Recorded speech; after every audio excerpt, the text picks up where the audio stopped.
ప్రకారంగా ప్రభుత్వం ఏర్పడ్డ తర్వాత ఫిబ్రవరి 4, 2024 నాడు కులగణన చేయాలని శాసనసభలో తీర్మానం చేసుకొని తీర్మానం నుంచి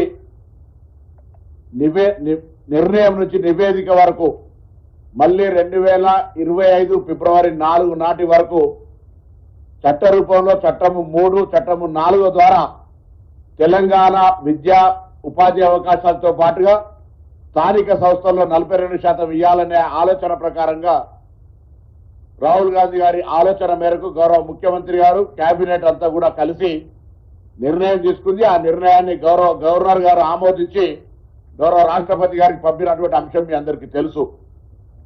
ఇటీవల కోర్టు ఇచ్చిన తీర్పులో భాగంగా నెల రోజుల లోపల రిజర్వేషన్లు 90 రోజుల్లో ఎన్నికలు జరపాలనేటువంటి మాట ప్రకారంగా చారిత్రాత్మకంగా 19వ కేబినెట్ ప్రజాపాలన ప్రభుత్వంలో 19వ కేబినెట్ 42% బీసీలకు రిజర్వేషన్ ఇవ్వాలి స్థానిక సంస్థల్లో అని నిర్ణయం చేసిన విషయాన్ని ఒక బలహీన వర్గాల శాఖ మంత్రిగా ఈ ప్రభుత్వంలో తెలంగాణ బలహీన వర్గాల ప్రజలందరూ కూడా నా శుభాకాంక్షలు ప్రభుత్వ పక్షాన్ని తెలియజేస్తా ఉన్నాం.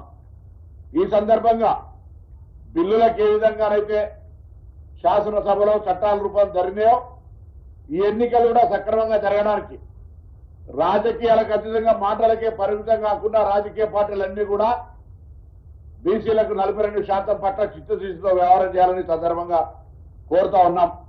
ఎందుకంటే ఇది చాలా కాలంగా ఉన్నటువంటి ఆకాంక్ష.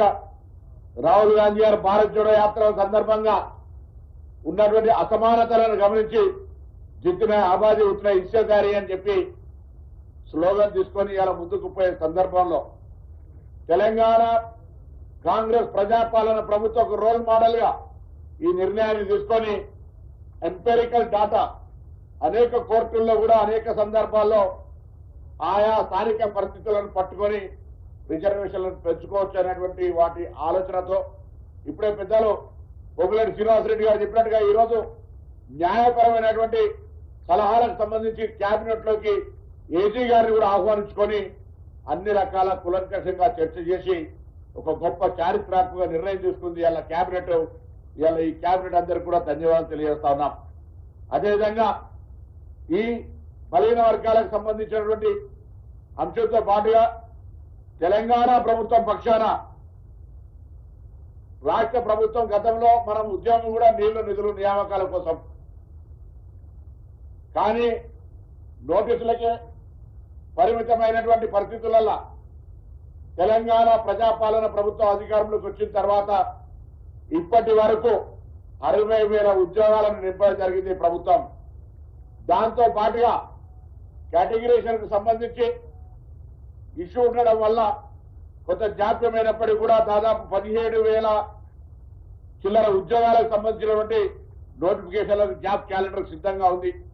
దాంతో పాటుగా ఇంకొక 22,000 ఉద్యోగాలకు మొత్తంగా మార్చి లోపల 1,00,000 ఉద్యోగాలకు పైగా అందరికి ఇవ్వాలనేటువంటి ఆలోచన ప్రభుత్వం నిర్ణయం కూడా ఈ సందర్భం లోపల చేయడం జరిగింది.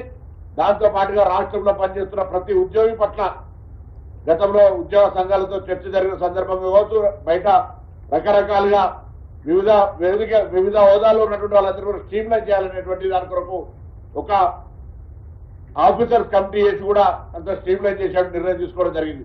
ఇందులో ముఖ్యంగా ఈరోజు బలహీన వర్గాలకు సంబంధించినటువంటి ఒక చారిత్రాత్మక నిర్ణయం 42% ఇవ్వాలనేటువంటి మాటకు కాంగ్రెస్ ప్రభుత్వం కట్టుబాటు ఉంది.